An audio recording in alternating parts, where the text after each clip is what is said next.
श्री गणेशाय नमः। एक कटीले पेड़ की कहानी। वन में एक छोटा सा पेड़ खड़ा है। आधी पानी धूप में हिलता बींगता और जलता रहता है। वन में उस जैसे और भी छोटे पेड़ हैं, पर उसके शरीर पर सिर्फ कांटे ही कांटे हैं, पत्ते का नाम नहीं। अफसोस में डूबकर छोटा पेड़ सोचता है, मैं कितना बदनसीब हूँ।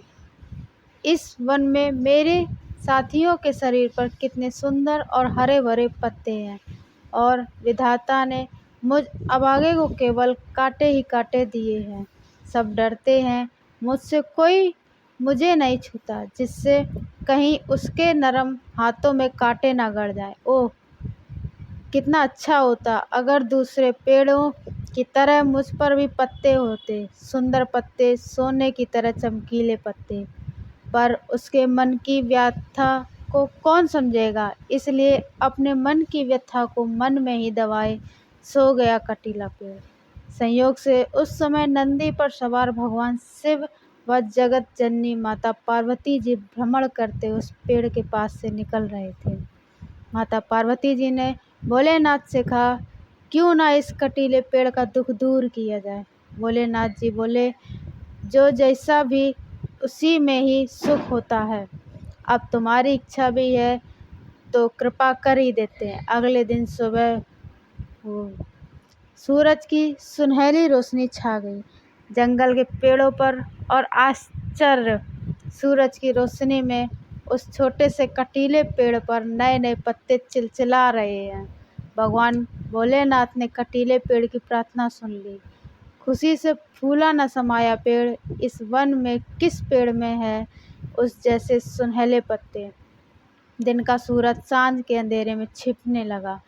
घने अंधेरे ने जैसे अलग कर तरह सा पोतना शुरू किया। वन के पेड़ पौधों पर हवा भारी हो गई। फिर निस्तब्ध रात्रि। ऐसे समय कंजूस बूढ़ा आया। चुपके चुपके, पेड़ छोटा है तो क्या, सोने के पत्ते तो लगे हैं इस पर। बूढ़े ने देर नहीं की, एक एक करके सारे पत्ते तोड़कर उसके अपनी थैली में भर ली। ठूठ बन गया वह छोटा पेड़, पर मनुष्य को बाधा देने की क्षमता कहाँ थी।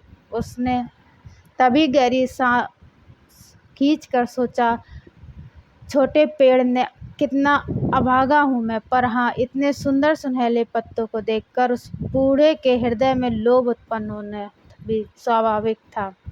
उसे दोषी नहीं दिया जा सकता। इसके लिए पत्ते तो जरूर हो मेरे लिए, लेकिन सुनहले नहीं, कांच की तरह चमकदार होने से ही काम चल जाएगा। रात गहरी हुई, उल्लू बोलने लगे, झिल्लियों की झनकार से सारे वन भूमि झन्नाने लगी। फिर एक और सवेरा हुआ। आश्चर्य, रात्रि के बीतते ही इस स्फटिक जैसे सुंदर और स्वच्छ कांच के पत्तों से ना जाने कितने उस छोटे पेड़ को सजा दिया।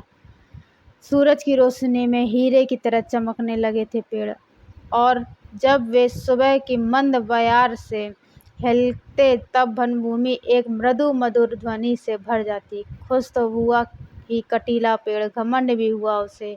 अब देखें, सब मुझे ऐसे सुंदर पत्ते हैं किसी पेड़ पर। ठीक उसी वक्त एकाएक सूरज छिप गया बादल के पीछे, और तभी न जाने कहाँ से तेज आंधी आकर सारे वन को झकझोरने लगी। बड़े बड़े पेड़ हिलने लगे, जोर जोर से। न जाने कितने छोटे छोटे पेड़ पौधे मिट्टी पर लेट गए। उस छोटे पेड़ के कांच के पत्ते झड़झड़ कर चकनाचूर हो गए। नहीं, ना अब मुझे सोने के पत्ते चाहिए, ना कांच के। दूसरे पेड़ों की तरह हरे पत्ते ही काफ़ी होंगे मेरे लिए। फिर जग उठा वह। अगले दिन के सुबह जगते ही उसने देखा कि उसकी देह पर हरे हरे पत्ते सबके रेकी मीठी फुरफुरी हवा में खुशी से नाच रहे हैं। अब मैं सचमुच खुश हूँ, सोचा उस छोटे पेड़ ने। पर एक बूढ़ा बकरा ताक लगाए बैठा था उसके नरम नरम हरे हरे पत्तों पर। वह आकर पत्ते खाने लगा।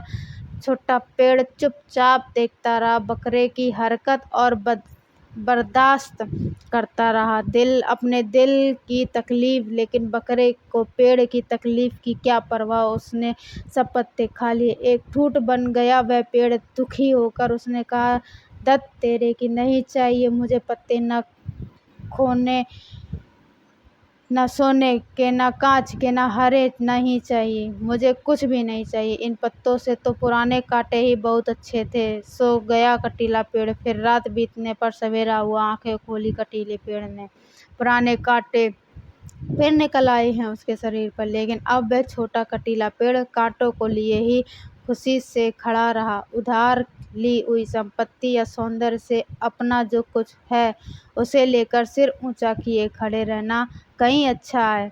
इसी में सार्थकता है जीवन की। कटीले पेड़ सोचने लगा इन बातों को और मगन होकर हौले हौले डोलने लगा।